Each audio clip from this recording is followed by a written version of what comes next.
Muito bem, meus amigos, vamos lá. Nosso livro O Consolador, psicografia do Chico, autoria espiritual de Emmanuel e toda a equipe. Estamos na segunda parte, Filosofia, capítulo 3, Cultura, o item Intelectualismo, a partir da questão 206.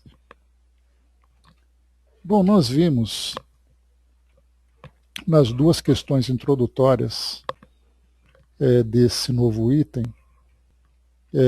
perguntado a Emmanuel se somente através dos valores intelectivos nós nos elevamos. E Emmanuel então lembra que, junto com o trabalho intelectual, tem também o trabalho moral, para que através desse equilíbrio nós consigamos não apenas compreender, mas principalmente viver todo esse aprendizado, aplicando toda a sabedoria que nós vamos conquistando. E na questão 205, se nós podemos ter uma ideia da extensão da nossa capacidade intelectual. E o que Emmanuel responde é que a capacidade intelectual que nós julgamos ter é muito pequena diante da grandeza que o conhecimento exige desse conhecimento universal, né? Exige para alcançarmos esse patamar. Bom dia, Jerusalém. Então, que é muito pequeno, porque mesmo que nós, enquanto espíritos desenvolvidos nesse conhecimento, no plano espiritual nós temos um grau de compreensão, ao encarnarmos nós perdemos uma parte significativa pela própria influência do organismo que nós utilizamos aqui na nossa trajetória terrena. Mas ainda assim, nós vamos lembrando que o conhecimento ele vai sendo adquirido etapa em etapa e fazendo aquela comparação da vida acadêmica, nós vamos lembrar que um aluno que se encontra num determinado ano da escola, ele pode aprender tudo que aquele ano pode oferecer. Mas para que ele possa ir além, ele precisa ser promovido, para que no ano seguinte ele tenha um novo currículo, ele tenha uma nova grade, com informações, com temas, com conteúdos compatíveis com essa nova etapa. Então, enquanto nós estamos aqui no mundo, no nosso planeta, no mundo de provas e expiações, nós vamos então ampliando o nosso conhecimento dentro dessa área onde nós vivemos, né? Para que nós alcancemos conhecimentos mais elevados, é necessário que nós sejamos então levados a esses mundos superiores, onde o conhecimento também se torna superior. Então, assim, gradualmente, nós vamos conquistando cada vez mais o conhecimento necessário para chegarmos na condição do conhecimento absoluto, né? Ou melhor, do conhecimento relativo máximo que nós, enquanto criaturas, podemos conquistar. Bom dia, Marion. E agora na questão 206, André colocou, né? Mas se pensarmos nos gênios, podemos dizer que são pessoas que vieram para acertar as contas ou para ficarem mais inteligentes ainda. A gente vai ver isso, Andréia, na própria resposta dos espíritos, nas próximas questões que eles vão trazer para nós, que nós temos, nessa questão do intelecto aqui no nosso mundo, dois tipos de experiências. A experiência provatória e a experiência missionária. Então, o espírito que vem com o intelecto, nesse caso, classificado como gênio nas diversas áreas aqui do nosso mundo, os gênios das artes, das ciências, da filosofia e de todas as áreas do conhecimento humano, o espírito, quando ele reencarna, dependendo da natureza da experiência que ele vai vivenciar, ele pode ser um espírito que contribui para o desenvolvimento, ou ele pode ser o espírito que, baseado no seu próprio orgulho, na sua própria vaidade, ele acaba trazendo prejuízos para si mesmo e para a comunidade onde ele vive. Então vai depender muito do papel que ele tem E muito mais do que o papel, quando o espírito vem no caso de uma prova, a prova dele é lidar com o intelecto contribuindo para o desenvolvimento da sociedade. Se ele conseguir passar por essa prova, ele não apenas se fortalece dentro do seu trabalho evolutivo, como ele contribui também, acaba adquirindo bônus em seu favor pelo trabalho realizado em prol da comunidade. Mas isso é uma questão muito pessoal. Dependendo do espírito, a gente lembra do próprio depoimento do espírito Voltaire, né, um dos pensadores do iluminismo francês. Ele então, quando ele desencarna, ele tem consciência de tudo aquilo que ele fez e percebendo que, embora a sua visão estivesse voltada para os interesses da vida terrena que ele tinha, ele percebeu que ele poderia ter trabalhado diferente. Assim como Goethe também, que trouxe o seu depoimento, quando ele falava sobre, né, a vida do jovem Werther, que também falava de um jovem que, por causa de uma decepção amorosa, ele acaba se suicidando, e isso trouxe uma grande influência para os jovens alemães e europeus, de um modo geral, na sua época. E depois, quando ele desencarna, ele percebe que aquilo que ele fez foi algo negativo.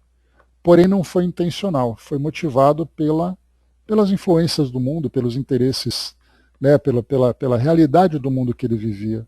Então é aquele espírito que percebe aquilo e precisa começar então a trabalhar para construir, ou melhor, para reparar aquilo que ele fez. Então cada espírito traz a sua prova. O importante para ele é trabalhar pelo seu desenvolvimento, mas muito mais do que o desenvolvimento intelectual, é o desenvolvimento moral, porque ele vai ter que aprender a lidar com essa inteligência trabalhando de uma forma proveitosa, porque a inteligência ele já adquiriu. Claro que ele tem muito ainda para conquistar, mas a questão é como ele vai lidar com isso, né? Mas estou surpreso com a quantidade de crianças superdotadas na sociedade atual. Será que, para alavancar-nos na ciência, nesse caso a moral da humanidade continua muito baixa, né? Bom, e uma coisa importante, André, para a gente lembrar, é que não é uma quantidade de crianças superdotadas na atualidade. Sempre houve. A diferença é que a gente tem hoje é a comunicação. Temos a mídia que divulga isso com muito mais facilidade. Mas essas crianças sempre estiveram presentes. Esses espíritos que trouxeram essa facilidade do conhecimento, assim como crianças que também trouxeram, né? Nós temos aqueles dois rótulos que muito se fala no mundo espiritualista, né? Das crianças índigo e das crianças cristal. Independentemente se o espiritismo adota ou não adota, nós vamos para a lógica disso. É considerado aquelas crianças que trazem um intelecto mais desenvolvido, portanto já manifestando precocemente, e aquelas crianças que trazem moral mais desenvolvida, a moral mais desenvolvida, trazendo também ali, né, precocemente, uma compaixão, uma visão de solidariedade, uma visão de amor muito mais desenvolvida. Então isso sempre existiu. Só que nós vamos percebendo que hoje, por causa dessa divulgação toda, isso chama a nossa atenção. Agora, o que nós observamos, né, pois é, hoje é tudo instantâneo, né?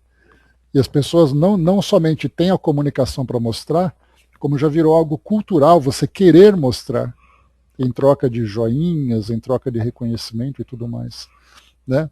Então, assim, esses espíritos que trazem essas capacidades mais desenvolvidas, certamente elas trazem como contribuição para a humanidade esse trabalho que vai ser realizado, mas a grande maioria acaba trazendo exatamente como prova pessoal. Olha, você vai, o seu intelecto, a sua inteligência será notória, porém a questão é o que você vai fazer com ela. Então isso faz parte desse desenvolvimento. Então, ao mesmo tempo que ela ajuda, ela também se ajuda. É parte desse processo de crescimento, né? Então, por isso, a gente vai ver, daqui a pouco tem uma questão que trata de algo bem parecido com esse que você colocou. A gente vai ver o que Emmanuel traz, mas mais ou menos nessa linha de pensamento. É o trabalho que ele vai fazer, não é a inteligência em si, mas é o que ele vai fazer com essa inteligência, né? Então nós vamos encontrar, por exemplo, muitos espíritos que, fracassando na inteligência, eles acabam depois assumindo expiações muito dolorosas no futuro, principalmente limitando a capacidade intelectual que eles não souberam utilizar. né? Então nós trazemos ali limitações intelectuais, né? Nós tivemos aqui no Brasil, por exemplo, uma questão que nós sempre analisamos em termos de experiências coletivas vividas pela humanidade. Nós tivemos guerras, nós tivemos epidemias, tivemos várias situações. E aqui no Brasil em particular, vocês se lembram naquela situação de dengue, de chikungunya, principalmente chikungunya que atingiu o Nordeste. Mais de 2.000 famílias foram afetadas, com crianças nasceram com microcefalias. A pergunta que nós fazemos a partir da visão espírita é: por que esses espíritos vieram nessa condição? Por que vieram com as suas capacidades tão limitadas? Quem são esses espíritos? Isso, claro, é né, uma pergunta retórica, né, uma pergunta genérica, só a título de reflexão. Então, por que tantos espíritos reencarnaram com essa experiência? Né? Assim como nós poderíamos também, por que tantos outros espíritos reencarnaram passando fome em regiões da África, por exemplo? Né? Então, são questões que a gente coloca. Então, aquele espírito que assume, que semeia algo negativo, ele vai colher no futuro essa colheita, devido à natureza do erro que ele cometeu, voltado para o campo intelectual, ele acaba também no futuro tendo a limitação daquela ferramenta que para ele seria ferramenta de crescimento e acabou se tornando um instrumento de fracasso, um instrumento de queda. Né? Matutei muito sobre isso e desisti, porque eu só vou saber, pois é, não adianta a gente querer especular.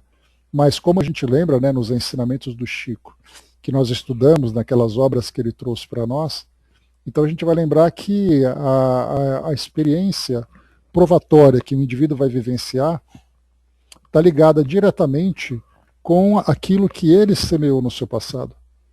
Então nada é fora da relação. Eu não tenho por que viver uma experiência de privação de alimentação, por exemplo, alguém que passa fome, se no passado eu não tive nenhum tipo de relação com isso. A lição que o espírito aprende está diretamente ligada à sua necessidade.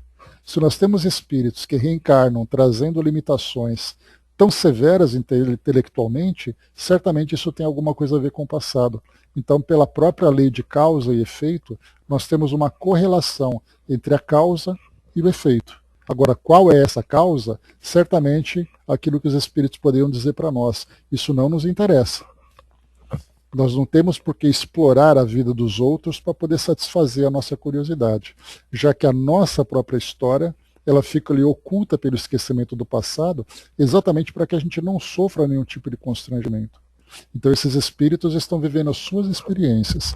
Nós, enquanto estudantes da doutrina espírita, podemos olhar essas situações e fazer ali as nossas especulações, a título didático, a título de aprendizado, e não para saber por que aquele espírito, qual foi o mal que ele fez, bem feito porque ele fez aquilo. Isso não tem nada a ver com a proposta do conhecimento que nós adquirimos. Né? Assim como nós podemos pensar por que espíritos reencarnaram naquela época na África ou aqui no Brasil vivendo a experiência da escravidão. O que eles fizeram no passado?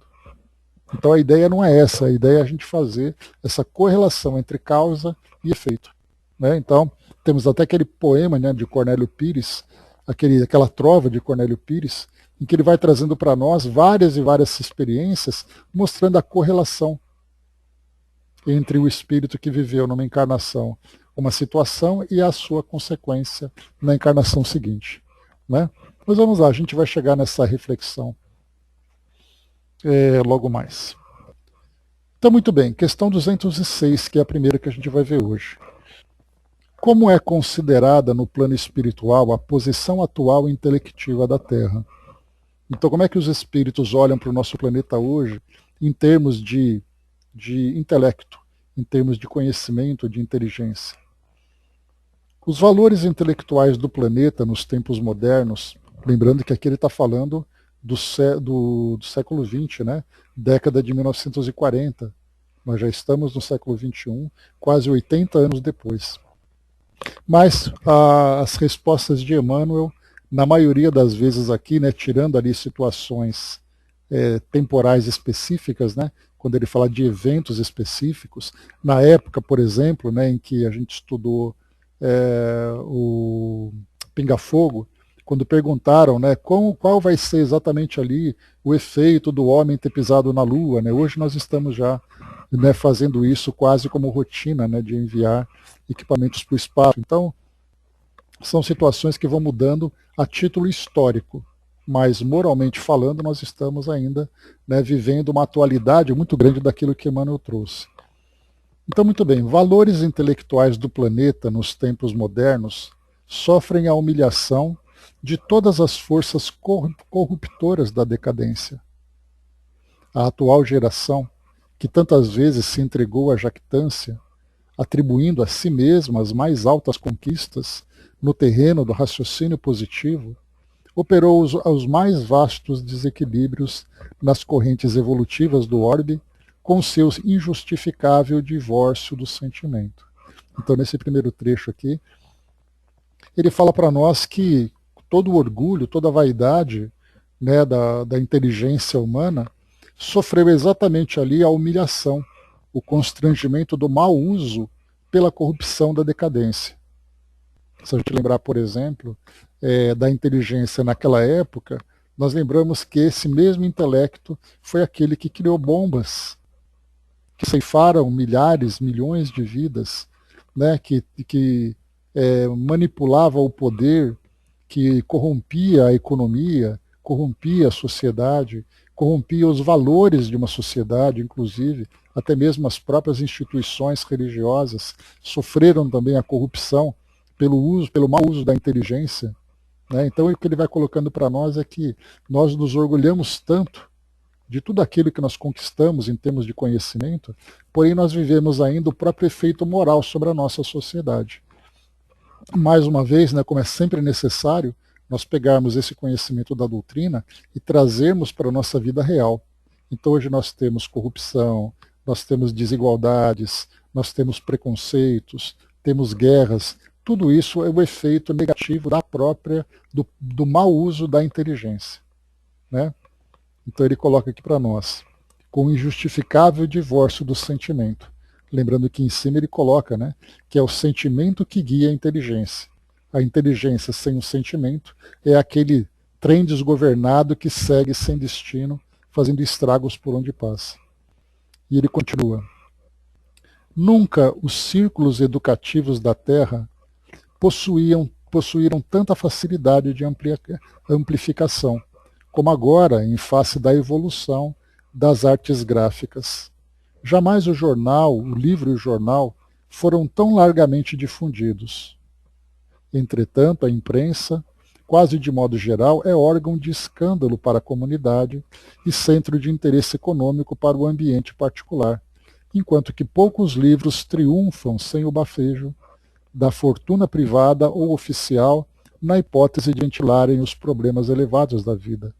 Então aqui o que Emmanuel coloca é o bom momento daquela época em que a imprensa facilitava a comunicação através dos livros e dos jornais.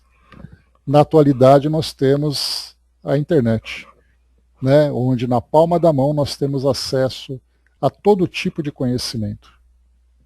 E aqui ele coloca também nesse último parágrafo, entretanto, a imprensa, e nós podemos trocar isso, entretanto, a internet, quase de modo geral, é órgão de escândalo para a comunidade e centro de interesse econômico para ambiente particular.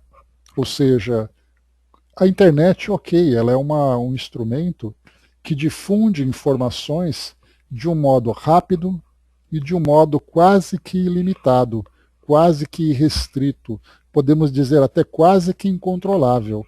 Eu coloco quase porque nós temos essa tentativa constante de regulamentação. Hoje nós temos essas inteligências artificiais que geram com muito mais facilidade o conhecimento que nós desejamos transmitir. Eu não tenho mais o trabalho de ficar durante horas digitando um texto. Eu coloco a minha ideia e aquilo em alguns segundos sai pronto. Então hoje nós temos não apenas o meio, mas nós temos também os instrumentos que geram esse conhecimento. Agora, o que Emmanuel chama atenção é, de um modo geral, isso se torna órgão de escândalo para a comunidade. Então, não é apenas a rede, a estrutura física, a estrutura tecnológica mas é o que nós fazemos circular nessa rede. Que tipo de conhecimento anda circulando por aí? E hoje nós temos, inclusive, estudos da psicologia, da filosofia, da sociologia, da medicina, fazendo essas perguntas muito sérias, perguntas muito pertinentes. Qual é o efeito que essas facilidades e esse excesso de informações, principalmente informações fúteis, tudo isso está produzindo na mente das pessoas? Esse fim de semana eu li um pequeno artigo, ou melhor, eu li rapidamente um artigo que falava sobre a grande preocupação dos médicos que faziam exames de tomografia em crianças para ver exatamente a estrutura cerebral delas diante dessas influências da tecnologia. E eles analisaram com preocupação algumas alterações anatômicas no cérebro das crianças, por causa do efeito excessivo de internet, televisão, videogame. A preocupação dos acadêmicos hoje é tentar exatamente saber de que forma que os alunos estão se desenvolvendo com o uso dessas grandes tecnologias. Quer dizer, será que eles estão desenvolvendo a capacidade de produzir, a capacidade de analisar, a capacidade de julgar, ou eles estão simplesmente repassando informações sem sequer se darem ao trabalho de participar desse processo?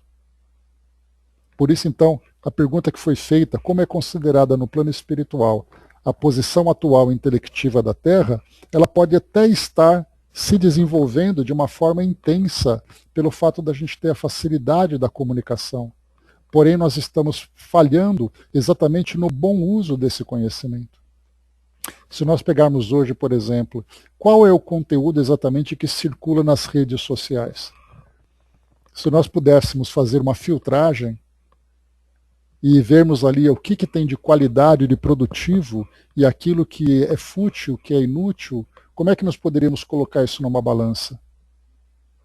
Quando você vê alguém que se dá o trabalho de produzir um vídeo em que ela aparece dançando, fazendo graça, na frente de uma câmera, quando ela filma algo insignificante, e a pergunta é, e o conhecimento em si? E aquele conteúdo proveitoso para realmente transformar de uma forma positiva a sociedade? É aquilo que vem com sensualidade, é aquilo que vem como provocação, é aquilo como vem como ideologia. Então aquilo que Emmanuel trouxe lá do século XX, na metade do século XX, se encaixa perfeitamente naquilo que nós estamos vivendo hoje. Com a diferença de que a população triplicou. Naquele período, na época da Segunda Guerra Mundial, nós tínhamos uma população estimada em 2,5 bilhões de pessoas, e hoje nós temos uma população de quase 8,5 bilhões de pessoas. Então ela mais do que triplicou. Porque pegar 2,5 vezes 3, nós temos 7,5. Nós estamos com 8,5 agora.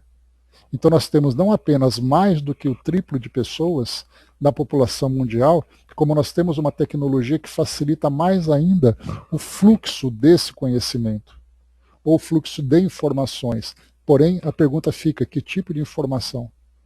Então ele coloca, por exemplo, entretanto, a imprensa, quase de modo geral, é órgão de escândalo para a comunidade e centro de interesse econômico para o ambiente particular. Então, quer dizer, nós utilizamos a internet hoje como uma ferramenta para manipular a sociedade, satisfazendo os interesses de cada grupo. Então, nós tivemos uma grande polêmica que uma empresa comprou uma rede social, então ela só vai permitir algum tipo de informação quando nós temos eleições, com essa grande preocupação que nós estamos entrando agora, essas ideias das fake news, né, dessas notícias falsas, fora hackers, fora um monte de coisa. Então, só pegar a Índia e a China, nós já temos ali quase que metade da população. É muita coisa que tem ali. Tem ali um terço, quase um terço da população mundial se encontra em 2 países. Então, por isso é importante a gente analisar exatamente essa questão de que a inteligência existe, sim. Nós temos hoje ferramentas que potencializam o uso dessa inteligência, sem dúvida nenhuma. Mas qual é a qualidade do uso que nós estamos fazendo? Portanto, o que os espíritos observam é que nós estamos sem dúvida, num bom desenvolvimento intelectual, mas ainda temos muito que trabalhar moralmente. E aí vem exatamente aquele papel da doutrina espírita, o papel da doutrina espírita de contribuir com a humanidade, trazendo o esclarecimento de que a nossa presença aqui no nosso planeta não é apenas uma presença física, mas é parte de uma experiência do espírito. E se nós não tivermos consciência de que nós somos espíritos imortais, de que nós estamos vivendo temporariamente aqui no nosso planeta, para cumprir um programa de evolução, a nossa vida vai ficar focada apenas no material. E aí, vivendo no material, nós agimos muito mais pelos interesses individuais do que para tentar fazer essa promoção coletiva da humanidade. Avançando um pouco mais, que tem exatamente essa relação com essa questão anterior que nós estamos vendo, questão 207. A decadência intelectual pode prejudicar o desequilíbrio do mundo? Sem dúvida. E é por essa razão que observamos na passagem político-social da Terra as aberrações, os absurdos teóricos, os extremismos operando a inversão de todos os valores. Olha só, Emmanuel antecipou a nossa realidade atual em 80 anos praticamente. Vendo exatamente isso, essas aberrações que acontecem desses conflitos, esses absurdos teóricos trazendo ideologias espalhadas pelo mundo, fazendo com que não apenas indivíduos entrem em confronto, mas nações, na verdade, grupos de nações se confrontem por pensamentos diferentes. Extremismos operando a inversão de todos os valores. Hoje temos líderes mundiais que estão ali provocando grandes desequilíbrios, né, no nosso planeta, pelo fato de defenderem suas posições pessoais e terem um grande poder nas mãos, intimidando e manipulando e subjugando pequenas outras nações. E isso mostra exatamente essa decadência intelectual. Muita inteligência, muitos recursos, muita riqueza e muita tecnologia, porém usada de um modo negativo. Corrupção varrendo exatamente essa polaridade que estamos vivendo hoje. São esses absurdos teóricos e extremismos operando a inversão de todos os valores que Emmanuel comentou. E ele segue: excessivamente preocupados com as extravagâncias, com as suas extravagâncias, os missionários da inteligência trocaram o seu labor junto ao espírito por um lugar de domínio, como os sacerdotes religiosos que permutaram a luz da fé pelas prebendas tangíveis da situação econômica. Semelhante situação operou naturalmente o mais alto desequilíbrio no organismo social do planeta, e como prova real desse acerto, devemos recordar que a guerra de 1914 a 1918, a Primeira Guerra Mundial, custou aos povos mais intelectualizados do mundo mais de 100 mil bilhões de francos, salientando-se que com menos de centésima parte dessa importância, poderiam essas nações haver expulsado o fantasma da sífilis do cenário da Terra. Então, olha que interessante, Emmanuel traz aqui um contexto histórico, falando sobre a Primeira Guerra Mundial, que foi a chamada A Grande Guerra, que trouxe, sem dúvida, um grande prejuízo para a humanidade, mas aqui ele foca principalmente no prejuízo financeiro, da quantidade de gastos que foram utilizados para a compra de equipamentos, daquilo que foi destruído e precisou ser reconstruído. Então ele pega a soma dessas despesas e coloca, se nós tivéssemos utilizado a centésima parte, a sífilis, que era uma doença muito presente naquela época, poderia ter sido erradicada. E aí nós tivemos depois, aqui Emmanuel coloca, estava aqui no início da Segunda Guerra Mundial, em que os gastos foram muito maiores, e hoje, com essa corrida armamentista que nós vivemos hoje, que nós vemos ali também bilhões, trilhões de dólares sendo investidos na compra de equipamentos, a pergunta é, será que esse dinheiro não poderia ser muito melhor investido para transformar a realidade social do nosso planeta? Mas ainda assim é preferível, em vez de você comprar comida e você ajudar no desenvolvimento de nações, você investe na sua defesa para exatamente ali impedir que o outro acabe invadindo e tirando ali, né, eliminando a sua estrutura que você construiu. Então, quer dizer, é aquela corrida de eu estou me preocupando muito mais com a guerra do que me preocupando muito mais com a realidade. Como me colocou, o pessoal não tem interesse em exterminar a fome. Não é porque é o medo que se tem, né? A gente acaba lembrando, não apenas, né, Dudu? A gente percebe, por exemplo, nos Estados Unidos, quando eles estão com essa ideologia de domínio, de supremacia, de influência, isso gera um comportamento também de outros países. No caso da União Europeia, por exemplo, que está formando ali aquela coalizão, investindo ali trilhões de dólares, trilhões de euros para preparação, para compra de equipamento. Enquanto que a Rússia, por sua vez, se encontra também nessa corrida, a China do outro lado também. Então a gente vai percebendo essa polarização do nosso mundo, ou um mundo multipolar, né?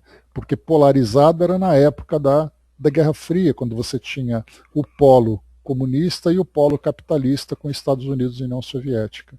Hoje você tem uma sociedade multipolar, onde você tem Estados Unidos, China, Rússia, União Europeia e por aí vai.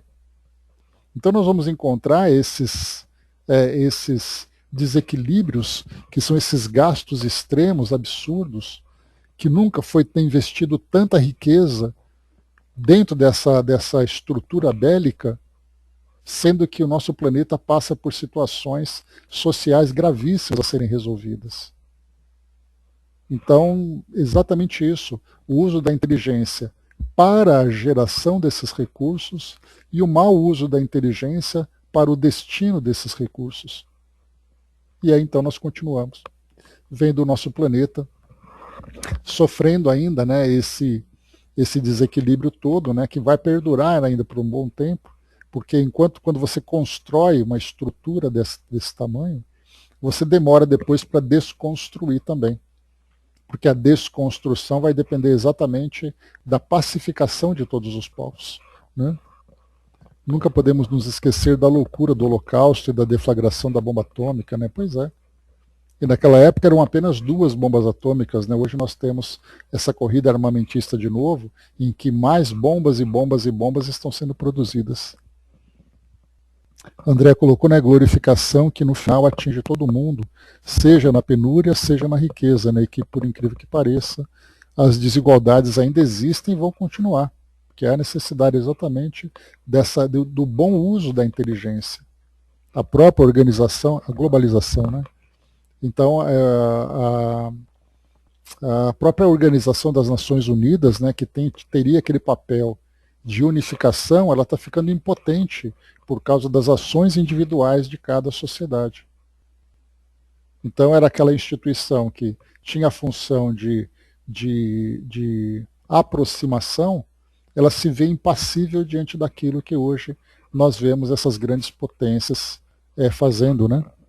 Acredito que é um desafio para todos nós seres humanos, sim.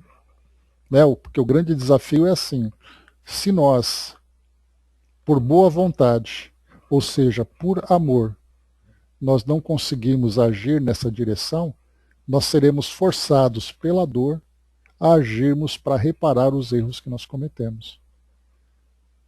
E é claro, né, que nós temos essa grande preocupação por parte do mundo espiritual, onde nós temos ali as grandes inteligências celestiais olhando para o nosso mundo e percebendo esse nosso comportamento.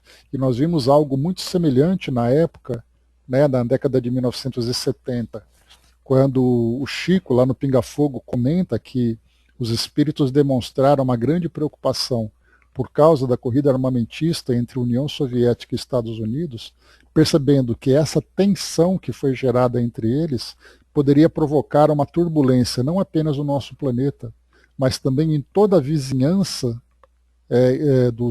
dos sistemas em torno de nós, que sofreriam o efeito dessas vibrações provocadas por aqui. E que eles interviriam de uma forma muito severa para que essa corrida fosse interrompida. E aí então, né, através das orientações, houve ali então uma solicitação para que o nosso planeta tivesse um tempo, aquela moratória para que nós resolvêssemos isso, sem que essa intervenção fosse necessária. E qual seria exatamente essa intervenção?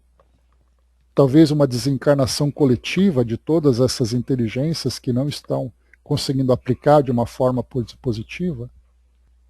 Não sabemos qual seria a intervenção deles. Mas foi dada essa moratória, então, de 50 anos, né, que eles tinham colocado, e aí então veio aquela ideia da data limite, aquela coisa toda, né? E no momento que nós estamos vivendo, nós vemos algo muito parecido. Uma grande preocupação no mundo espiritual devido ao nosso comportamento aqui enquanto humanidade.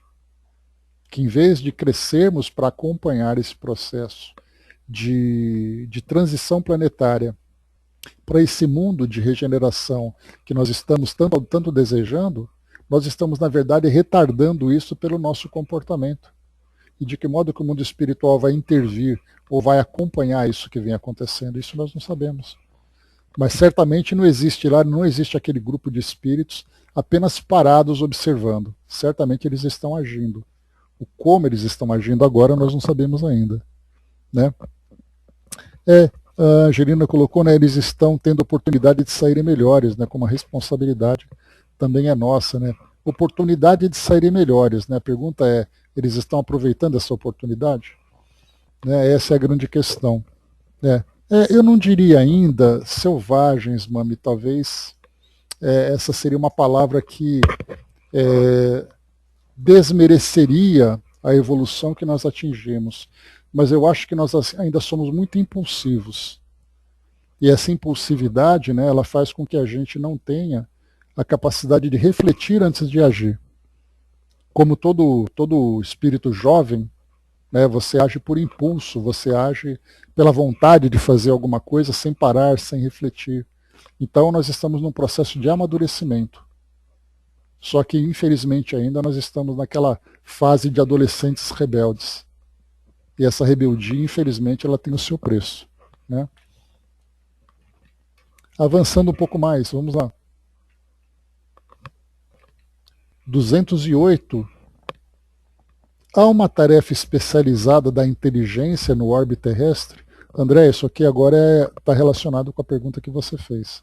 Se há uma tarefa especializada da inteligência, quer dizer, temos espíritos que reencarnam trazendo essa genialidade para algo específico, para algo que vai ser aplicado efetivamente aqui no nosso planeta, e não apenas as inteligências, né? Não é responsabilidade dos grandes gênios, todos nós temos as nossas capacidades. O fato da gente ter atingido esse patamar evolutivo, ainda que seja dentro de provas e expiações,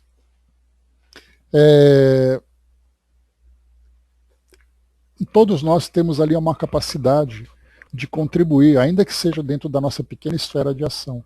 Há aquelas inteligências que são capazes de influenciar o nosso mundo, como nós temos visto atualmente, aqueles que trabalham pela produtividade, pelo progresso, pela pacificação, enquanto outros trabalham pelo tumulto, pelo egoísmo, pelo poder. Né? Mas numa esfera menor, nós que trabalhamos, por exemplo, nas nossas tarefas individuais, nas nossas tarefas coletivas dentro da nossa sociedade. Né? Então, a inteligência tem, sem dúvida nenhuma, uma grande missão no nosso mundo. Aí a pergunta que a gente faz é, como que essa missão vem sendo cumprida? O André colocou lá em cima, né, a gente está amadurecendo há tanto tempo que daqui a pouco vamos apodrecer e cair. Né? Mas é que o tempo de evolução é diferente, né, André? Nós estamos com pressa de ver a humanidade evoluir e certamente houve uma evolução. Nós não podemos comparar a história da humanidade com a nossa história contemporânea.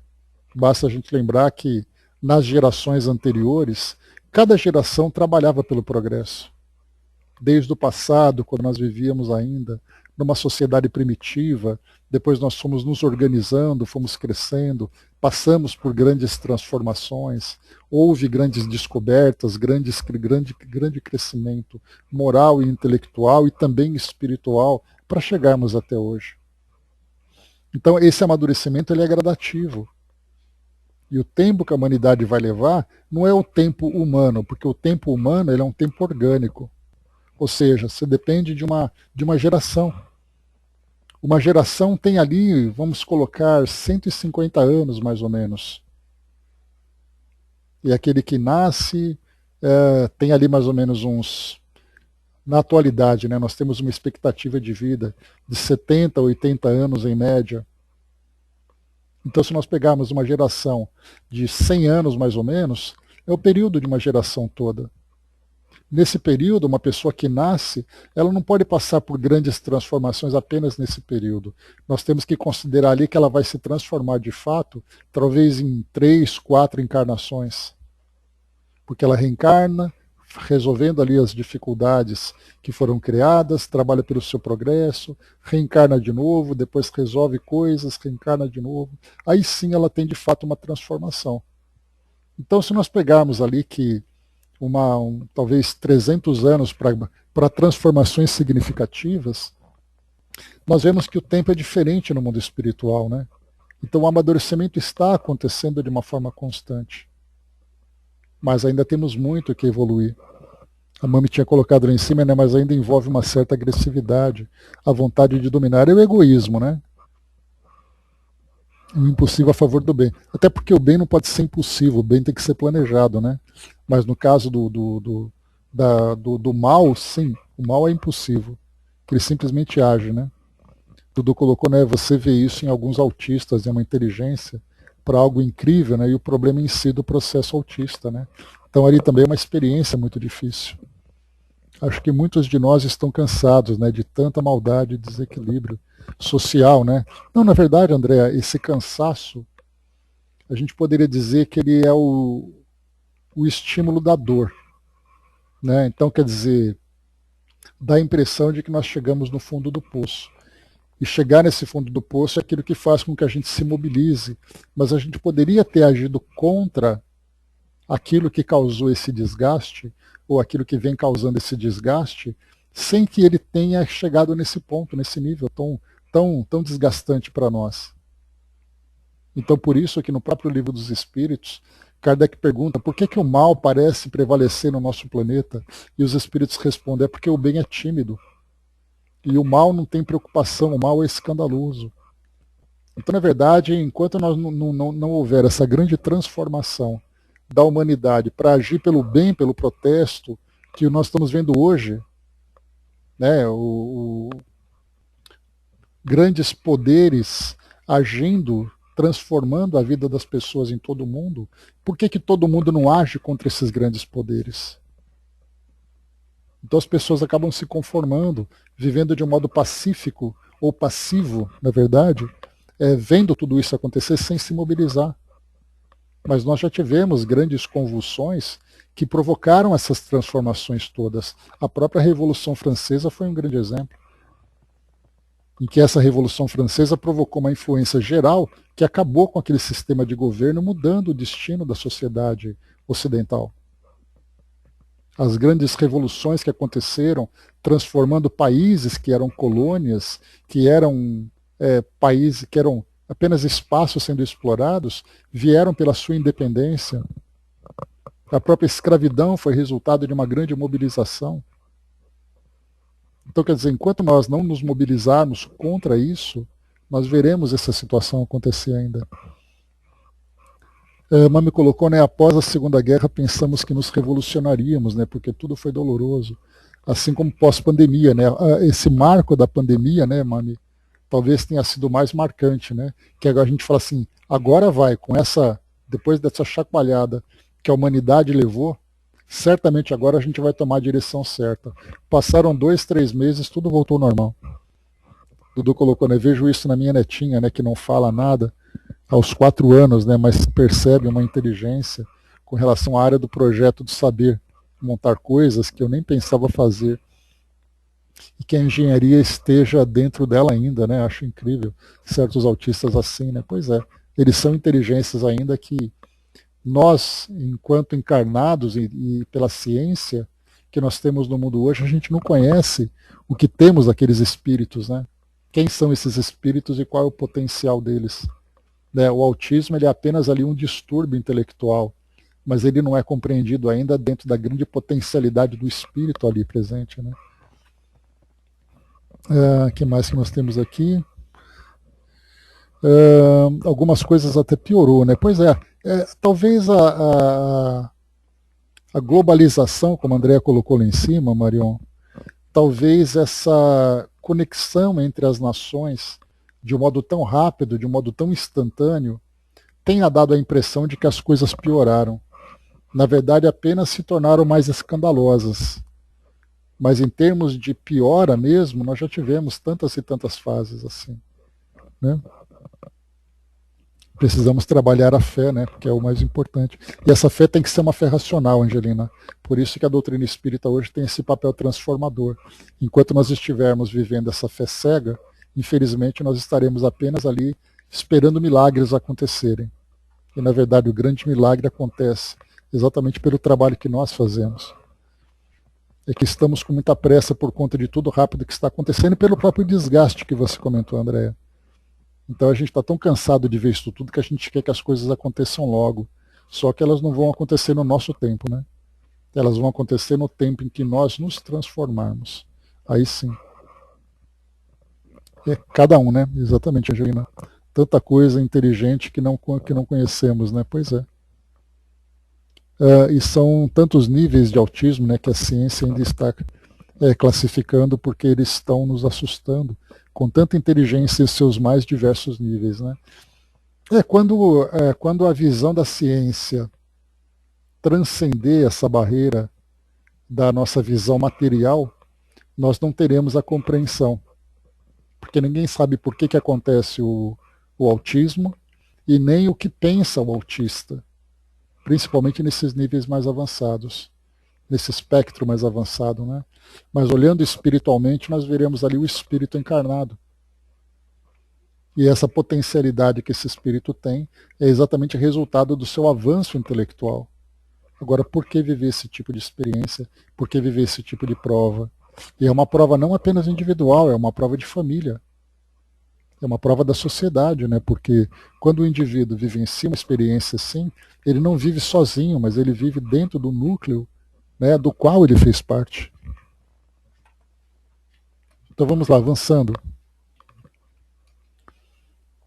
Então há uma inteligência, uma tarefa especializada da inteligência no orbe terrestre, assim como numerosos espíritos recebem a aprovação da fortuna, do poder transitório e da autoridade, aos que recebem a incumbência sagrada em lutas expiatórias ou em missões santificantes, de desenvolverem a boa tarefa da inteligência em proveito real da coletividade. Então, olha que interessante, né? As missões que nós temos. A missão do poder, a missão da autoridade, a missão da riqueza, a missão da inteligência. Todas essas missões são designadas para a evolução da coletividade. Todavia, assim como o dinheiro e a posição de realce são ambientes de luta, onde todo o êxito espiritual se torna mais porfiado e difícil, o destaque intelectual muitas vezes obscurece no mundo a visão do espírito encarnado, conduzindo-o à vaidade injustificável, onde as intenções mais puras ficam aniquiladas.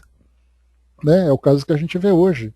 Quando nós pegamos governantes que assumem posições de grande comando numa determinada sociedade, numa nação, não é à toa que ele chegou lá. Sem dúvida, ele é uma pessoa muito inteligente. Então, você chegar numa posição de poder, de comando de uma nação, te dá ali a responsabilidade de conduzir aquela sociedade para o seu desenvolvimento. Mas quando você faz o mau uso dela, você arrasta aquela sociedade para a satisfação dos seus interesses pessoais. E aí então você não apenas se prejudica, mas você prejudica aquela sociedade. E nesse estado em que nós estamos hoje, em que os grandes poderes são capazes de ultrapassar as próprias fronteiras e influenciar outras partes do mundo, nós vemos então que esses poderes, como nós estamos vendo atualmente, que trazem prejuízos para as próprias comunidades, para ele próprio, pelo mau uso que ele faz, mas também pelas repercussões negativas sobre outras partes do planeta. Então hoje todos nós estamos ali vendo nos meios de comunicação em todas as partes do mundo as mesmas notícias, as mesmas pessoas, as mesmas situações. Porque todos nós estamos vendo um pequeno grupo no nosso planeta hoje tomando decisões que implicam na vida de toda a população mundial. E aí então a gente vê que a inteligência, sem dúvida, está muito presente. Porém, o mau uso dela provoca exatamente esse efeito que nós estamos acompanhando. Mas certamente nós temos também inteligências que, em contrapartida, estão trabalhando também para a harmonização. Só que no caso, mais uma vez, como o mal é mais escandaloso, nós só vemos o efeito negativo. Mas vai chegar o momento em que nós teremos ali uma resposta positiva, a partir do momento em que esses espíritos terão, né, se conscientizarão das responsabilidades que tiveram e daquilo que eles vão ter que reparar. Só que não no nosso tempo. Talvez não agora, mas em existências futuras. Né? Talvez não, né? Em existências futuras que isso vai acontecer também. Então é interessante a gente perceber, como é colocado para nós aqui por Emmanuel e pelos amigos ali que fizeram essas perguntas, para ver ali o grande papel do intelecto no nosso mundo. O intelecto da ciência, o intelecto da arte, o intelecto na justiça, o intelecto na administração, na economia, na sociedade, na ecologia. Então, a inteligência trabalha de um modo geral. A diplomacia, né, é a arte do ajuste da conversa. E ela é mais lenta e é mais silenciosa, enquanto que as resoluções bélicas são muito mais escandalosas e literalmente explosivas, né? Então esse é um drama que nós vivemos hoje, tentar conter. E a diplomacia, pelo fato de ser lenta, ela não satisfaz os interesses daqueles que são poderosos, que querem tomar decisões imediatas. Né? Daí então que a violência e a agressividade o exercício do seu poder acaba sendo um caminho muito mais curto. Porém, ali um efeito muito mais duradouro, de uma forma negativa, né, dos impactos que isso causa. Então, mas na verdade, o que a gente vai lembrar é que, embora esses poderosos estejam lá à frente, são as sociedades que devem designá-los. Então, lembrando que, por exemplo, Estados Unidos, Europa, são pessoas que foram eleitas pelo povo. No caso da Rússia, é a mesma coisa, embora nós tenhamos influências diferentes, mas é a própria sociedade que elege os seus representantes. Quando aquele presidente foi eleito, no caso dos Estados Unidos, foi a maioria da população daquele país que fez a escolha. Significava então que essa maioria concordava com esse comportamento. Agora nós estamos vendo o efeito de tudo isso, assim como no nosso país, assim como no país vizinho, assim como em outros continentes, nós veremos a mesma coisa quando a sociedade começar a se conscientizar de que ela tem o papel de determinar o futuro da sua nação, aí sim nós veremos essa grande mudança. Porque, por enquanto nós temos o egoísmo presente numa sociedade, esse egoísmo vai se manifestar através das suas lideranças. É daí então que a gente já conversou anteriormente, de que modo que o Espiritismo pode dialogar com a política. Muitas pessoas já torcem o nariz, mas na verdade não. Porque nós vamos falar do Espiritismo não de ele fazer política, mas ele de discutir política. E a política nós sabemos que nada mais é do que a arte de articular os interesses. Agora, quais são os interesses que essas políticas estão buscando? Se nós vemos ali uma representante que faz ali uma escolha, que tem ali decisões que são negativas, isso é responsabilidade das pessoas que elegeram. E isso mostra, então, aquele artigo que nós já estudamos sobre a expiação individual, a expiação familiar e a terceira esfera, que é a expiação coletiva. Se uma sociedade vive uma expiação coletiva, é porque essa sociedade fez escolhas equivocadas. Então cabe a nós fazermos as melhores escolhas, nos organizarmos, somos corresponsáveis. Ah, mas ele que está fazendo. Peraí, mas ele não apareceu do nada, ele foi escolhido. Se ele foi escolhido é porque tem interesses dentro da sociedade que compartilham com aquilo que ele está fazendo. Então temos que aguardar, né? Assim como vai acontecendo em todas as nações, e nós também temos essa responsabilidade, nós vamos ter que olhar para o nosso futuro. Esse é o caminho que nós queremos de fato? Queremos escolher de acordo com ideologias, de acordo com pensamentos individuais ou pensamentos egoístas, ou queremos pensar no bem da coletividade como um todo? Não me colocou, né? Votaram sabendo que como Trump era, né? Mas achavam que não seriam atingidos. Imigrantes versus imigrantes, né? Pois é. A Jerusa colocou, né? Estados Unidos, né? Sociedade extremamente materialista, que queria o bem, o bom econômico, né? São outros tempos, né? Isso a gente vai vendo os efeitos, né? A ciência política, a politicagem dos seres é outra. Né? Pois é, o André Trigueiro, Angelina, ele tem até um pequeno vídeo que ele fala sobre isso, a diferença entre política e politicagem. A política, por exemplo, é a estrutura política que permite que as pessoas votem, tenham a democracia, tenham a liberdade de escolha, tenham representações. Agora, a politicagem é quando os interesses individuais acabam contaminando a política. Então, enquanto nós não depurarmos de fato essa política para que ela seja verdadeiramente construtiva, nós estaremos vivendo essa politicagem que é essa briga por interesses individuais de pequenos grupos que estão hoje no poder. André colocou, né, os grandes governantes perderam a capacidade do diálogo. Ou gritam ou agridem, atacam, né? Todo o povo tem o governante que merece, né? Filósofo francês, né? Joseph Mastré, né? Então, exatamente isso. Todo governante, todo povo tem o governante que merece. Então, quer dizer, cabe ao próprio povo, dentro dessa democracia, fazer as suas escolhas. Assim não é exercida de forma elevada, né? Então, por isso que a gente vem encerrando o nosso trabalho, pessoal, exatamente essa questão de inteligência em todas as áreas. A inteligência aplicada na ciência, que amplia o nosso conhecimento, e isso nós estamos vendo hoje, porque quando você pega, por exemplo, esses indivíduos que trabalham com tecnologia e criam essas inteligências são treinadas, são alimentadas com informações que vão de acordo com as suas tendências. Elas não são neutras. As redes sociais são também trabalhadas naqueles algoritmos de acordo com os interesses dos proprietários das empresas que acabam sendo as gestoras dessa tecnologia. Os meios de comunicação, televisão, internet, editoras, jornais, tudo isso é aplicação da inteligência.